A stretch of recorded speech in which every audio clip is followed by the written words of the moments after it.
Welcome to Uplifting Impact. So great to have you back here for another show. I'm excited because today we have Tyler Whipple from American Family Insurance with us. Tyler's title is that he is the Vice President of Inclusive Excellence at AmFam. That's what I like to call it since it's a local company, AmFam. He's responsible for leading the company's efforts to develop and implement strategies to advance inclusive excellence as a core value, resulting in strong culture and great business results across the American family enterprise. Tyler, it is so awesome to have you here today. Well, thank you for having me. I appreciate being here. Absolutely. Tyler and I first connected because I was really curious about his role and what he was doing, particularly because American Family Insurance is showing up in the news all of the time for doing amazing things in our community and really pushing for this idea of being equitable. So Tyler, can you just give us all, so everybody can benefit from it, a little bit of background into what you do for AmFam and what your role is? Yeah. So I oversee the entire inclusive excellence strategy. And so when we say inclusive excellence, it's important. It's diversity, equity, and inclusion. But it's not just the social impact of it, right? We want to do it for all those reasons, but those are table stakes, right? So if we're not doing it for that, then why are we doing it? But we also look at it as how does it make our business better? How do we leverage that diversity and that inclusion for better products and services for our customers? And so my team is accountable for overseeing not only the development of the strategy and putting that on paper, but then also the initiatives required to achieve those strategic objectives and then executing on those initiatives as well. So that's kind of it in a nutshell. Well, I mean, you said in a nutshell, but that's like a million things that you just talked about. It does take up most of a work week.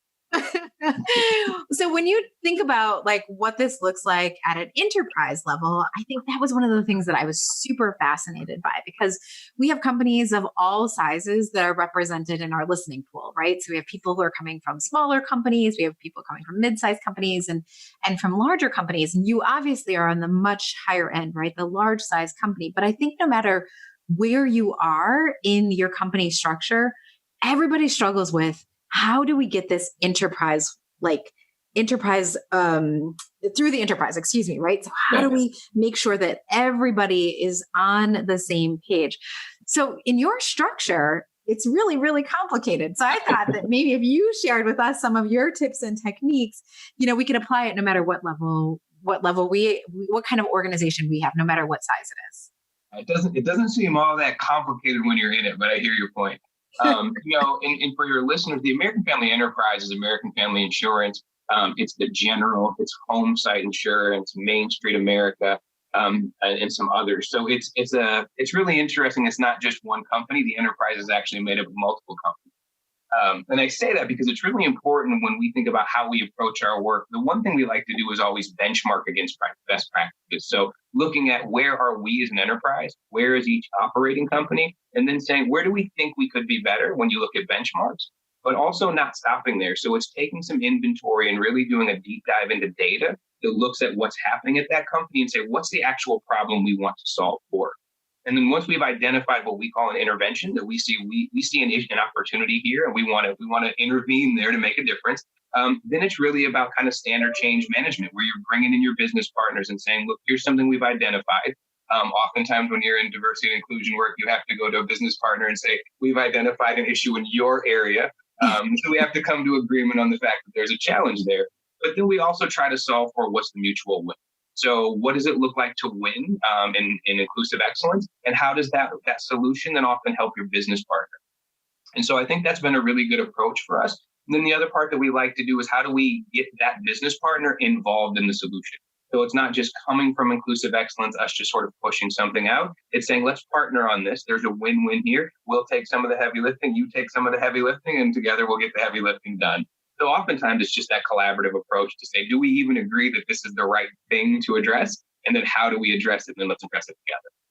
So I imagine that having those initial conversations, particularly if you are, leading a big segment or a big part of the company and your focus is on, one particular area, to have somebody come in from the outside and be like, hey, so I noticed there's something you could be doing better. That has to be a little bit of a challenging conversation, right? Are there any tips that you have when you're trying to approach people where they might really want to do this work, but it's just not in their day-to-day like thinking process? Like how do you raise up that to the day-to-day, and how do you like kind of engage in that initial conversation?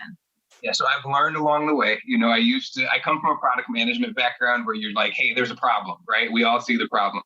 I think what I've learned in this work is to say, hey, are we looking at the same thing, right? Do you see what I see here? And sometimes the answer is flat out no. I don't even understand why you're bringing this up. But it requires us to do a little education. And so when we think about cultural intelligence, just getting somebody to say, hey, this is the way that, there's a perception here. Are you aware of it? And when somebody says, no, tell me more about that, then I think it makes for a much better conversation. So in large part, we always try to go where we understand there's an opportunity with somebody who wants to partner. But we are also really fortunate, American Family, that people proactively come to us and say, hey, we'd love for you to kind of be involved in solving a solution or solving a problem where we see a problem, but we don't have the solution, which makes for a much easier conversation. Absolutely, right? If people are able to step up to you, but that in and of itself takes some culture building.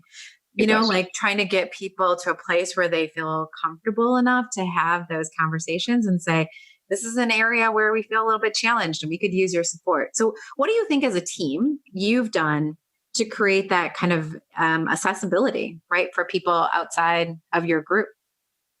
Two things I'd say. We have one said it's okay to say you don't know, right? So oftentimes, I mean, you're well steeped in this work, and oftentimes people are very well intended, but they're afraid to say the wrong thing. They don't even know what the wrong thing is, and so we've tried to work with people to say just kind of speak your truth, and we'll get through it. If you say something that's maybe not politically correct or isn't perfect, that's okay. It's part of the journey, and we always bill it as a journey. It's not sort of the end.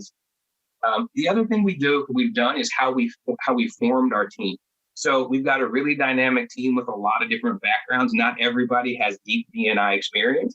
Some people come directly from the business. Some are from sales. Some are from outside the organization, did politics. So no matter sort of what your style and approach is, there's probably somebody in Inclusive Excellence that you can talk to, and they can meet you where you are. And I think that's important because oftentimes when you've done the work for so long, people sort of look at you like you're the subject matter expert. I don't want to talk to that person because they're so steeped in it. But I think if you can see a little bit of yourself in that person, you can relate to the work. It makes for a little bit easier conversation. So let me get this straight, Tyler. You have used one of the like pinnacle things that we do in diversity, equity, inclusion to build your team. You've brought in a diverse team. And that is pinnacle of you. We have practiced what we preach. The team is very diverse, demographically diverse, background diverse. It is a very diverse team, and it does truly, it allows us to meet people where they are. But it also forces us to stretch and grow too, right? So if you come from a sales background and you're working over here with marketing, you have to learn that language. You have to learn that culture. So it's a give and take on both sides. That is awesome. And I think that part of like what I've really loved in working with American Family Insurance is that you really do have a culture of learning. Like there is this strong desire within your teams, from at least from my perspective, of trying to figure out how you can do something different, kind of step outside of your comfort zone. Right. And so that I think it's really interesting because I imagine being in the diversity, equity, and inclusion space with a culture that already has this deep desire for learning and like commitment to learning, that you're able to, I mean, it creates a much better environment, like a much better place for you to try and plant some ideas. There are far worse places to be than AmFam when it comes to having a really good culture that you can build within. We always talk about learn, unlearn, and relearn. And yeah. I've been in AmFam now 16 years, and I'd say that is a pinnacle of what this organization is about. It's always learning something. Even going through the COVID challenges, we talk about forced innovation. What can we learn from this so that we get better? And on the other side of this, we're a better organization. But yeah, you absolutely hit it on the head. It's a learning organization. And it does make this work, while never easy, it makes it easier because all of your employees know we're all there to learn more. Yeah. So what happens when you're like trying to navigate a new space? Because one of the things that happens is, you bring in new companies. So companies that maybe don't have that learning culture or coming into it and it's brand new for them, or they're taking in a lot of information. What does your rollout process look like for companies that you're newly acquiring or merging with? It's kind of twofold. So what we try to do is tell them where we've been, right? and all the mistakes that have come with where we've been, right? Everybody starts off with this great strategy. It looks awesome on day one. On day 365, you realize that there were some changes that needed to occur.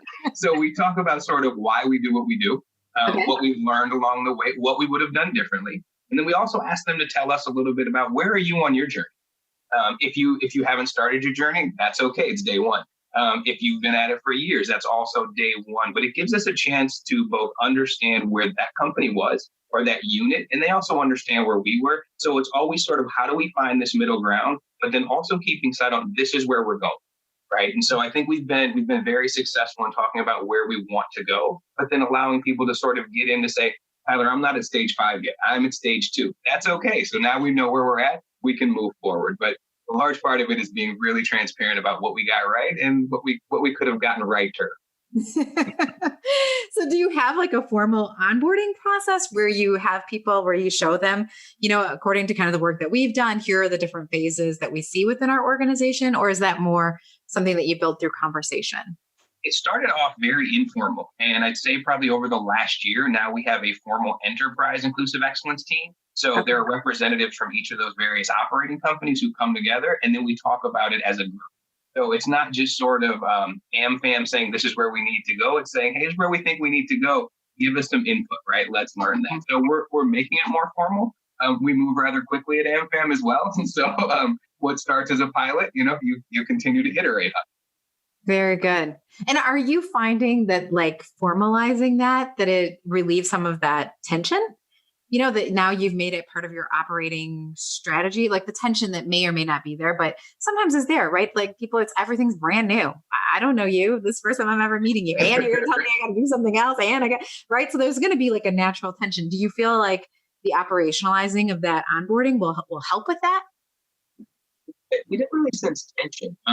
We have been really fortunate that every company who's become part of our enterprise is already about D&I in one way, shape, or form, which is a great opportunity, right? I think some of where that tension is that AmFam's been doing this for a very long time, and in some places we're really forward looking, but that's not where everybody else is. The formalizing helps us sort of calibrate what each company needs and what each party needs. And I say that definitely brings down that tension or what could be tension because we all understand where we're coming from. Yeah. Okay. So I'm going to go back to my original question because I am fascinated with this, right? So when you are thinking about different organizations and different enterprises, one of the things that you said was, we like to come to a mutual agreement about things that we might be able to work on. And we come up with an intervention, and that makes a lot of sense. But it also seems really overwhelming because you don't have a team of 300,000 people, do you? No. I just want to make sure. 298,000, not quite. Okay. But, a lot of times organizations and people who are doing this work, it's a small group of people. And sometimes it's not even, a group of people who have a title in the organization. They're doing it from a volunteer perspective. And so it can feel very overwhelming. And I think in particular, if you were like, oh, and by the way, not only are you doing this work, but you have to customize this for everybody, right? Yeah. So how do you keep that balance between, allowing for you to stay focused and do things that are going to be really impactful for those individual groups or organizations that are within the big enterprise, but then also making it manageable, right, for your team so that your team isn't completely like doing a million different things? Yeah, we are always doing a million different things. So let me start there. But I am really fortunate. So my inclusive excellence team is 13 people. And so we have 13 full-time employees who get to make this their day job and their night job sometimes. But what's really helpful is that there are people in each of our operating companies who also have this. Sometimes it's their full-time job. Sometimes it's in addition to, as you said. But what's been really nice is that because we've got a really good strategy and we've got alignment on objectives, it keeps us from kind of going too wide, and we're able to prioritize. Okay. What's really nice about my team ability to help out is that if another company doesn't have as much capacity, I actually have FTEs that I say, okay, we've agreed on this. We want you to be successful. You want to be successful. Let's help you get some resources there. But in reality, too, sometimes we just have to prioritize and things get deprioritized. So it's a little bit of a balancing act all the way around. So, like I said, some people who are listening, huge companies. They totally understand this. They're like, Deanna, this enterprise model, we got this. But you also have companies in here smaller and medium sized who don't have 13 FTEs or 300,000, however many we thought, 298,000, you said before, right? So what would you suggest to an organization that's mid-size or smaller, or maybe even a big organization that doesn't have that many FTEs? What are some of the systems that you would put in place if that were the case that would still allow for you to do some of that prioritization? I think you have to be super clear on what it is you want to affect. What is it that you want to change? Are you looking at it from a diversity perspective with the makeup of your workforce? Do you have a workforce demographic that you're comfortable with and mirrors your customers or whatever benchmark you're using? Or do you want to have an inclusive culture? And they're not mutually exclusive, so I don't mean to suggest that, but being really clear on what it is you want to accomplish and then putting your priorities towards that. Because I think, there's so much good that can be done. Business resource groups, different development programs, talent acquisition, recruiting. I mean, there are so many things we can get involved in, but I think you have to solve for what's most meaningful to your organization. And then once you've made good progress there, add a little bit to it. I think it's okay to chip away. I think when smaller companies look at large companies, they're like, look, they're so far out there, but we started in a place too and had to build. And I think it's okay for small and mid-sized companies just to bite off the one piece that you can tackle or the two pieces, whatever your resources will allow you to do. I think that's such a smart suggestion, right? Because I think one of the reasons I will hear from people when they call me and they're in distress, right, is that I'll hear them say, yeah, there's just too much. Like I can't do anything because there's just too much. But that idea of like, yeah, there is a lot. There's so many opportunities and so many ways we can make our organization stronger. But that doesn't mean you have to do all of them today. Right. It doesn't mean that it's like, it's important for you to be able to figure out how you prioritize. So before we leave, I just want to ask you another question about this prioritization. So when you're thinking, okay, I'm about to do my annual planning, I want to get my team aligned, like what kinds of considerations do you take in when you're thinking about what are the priorities and where do we want to go? Yeah, there's really a balance there too. So one of the things we look at is what is a team of practitioners? What is it that we want to accomplish? And sort of we lay that out and then we look at sort of what did we say we were going to do last year? If all that didn't get done, then that automatically makes the plan for this year, right? No, and I shouldn't say that. I'm saying that in jest. Sometimes we have to look at it and say, we said we were going to do all these things last year, and some of them just didn't happen. And maybe that's okay because the trade-off was that we had some really big, impactful things. Right. But then we also have an executive diversity council. And so we are often able to go to them and say, here are the things that we'd like to propose we're going to move forward with for the year. And that's usually after we've gotten feedback from our team, business partners, et cetera. And then they'll help also align that to the broader enterprise strategy. And so we've got really good alignment then. Our business resources groups contribute to what we're sort of thinking for the year so that we can involve them in it. So we've got a really good tiered process there. But oftentimes it does feel like you're doing a million things, right? But I think for us that planning is, and if you're in this work, I mean, you know this, you do this day in and day out, you've got a passion for it. And so if there's a million things, it's like, I can do all 1 million plus one more. There you go. Right? There you go. And I think for me, at least, it's like the win, right?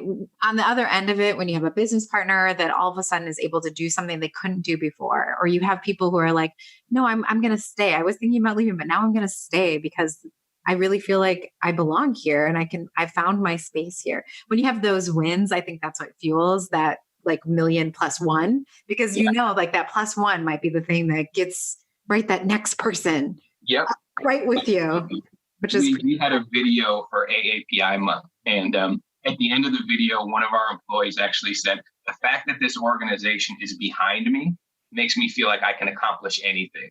And that's the win, right? I mean, you can put data behind it, you can do all of these things, but when one employee says, like, with the company behind me, I can accomplish anything, what better win do you have? You don't. That's it. Right. That is like the epitome of what anybody wants to do when they're thinking about how to like equip their team and really empower their team. So Tyler, I want to say thank you so much for sharing some of your wisdom here today. If there are people who want to stay connected to you and just learn more from you and see what you're doing and see what American Family Insurance is doing, what's the best way to do that? 2 places, amfam.com for sure. Otherwise, I'm on Twitter at Ty Whipple. So any way you want to connect, I'm pretty much accessible, and so is our company. Absolutely. Well, thank you so much. It was lovely to have you with us. Really My excited pleasure. About the work that American Family Insurance is doing, how they're leading the way, how open you are with the learning that you're doing and sharing that with the community. It's quite amazing. Well, my pleasure to be here. Thank you so much for having me. Of course. And for those of you who have been with us for this podcast, we just want to say thank you again for listening to another episode of Uplifting Impact. We can't wait to have you here again for our next show. It's going to be amazing. We believe here at Uplifting Impact that if you and me and Tyler and all the people who are in your company are putting diversity, equity, and inclusion first, we can make a better world together. So let's do it.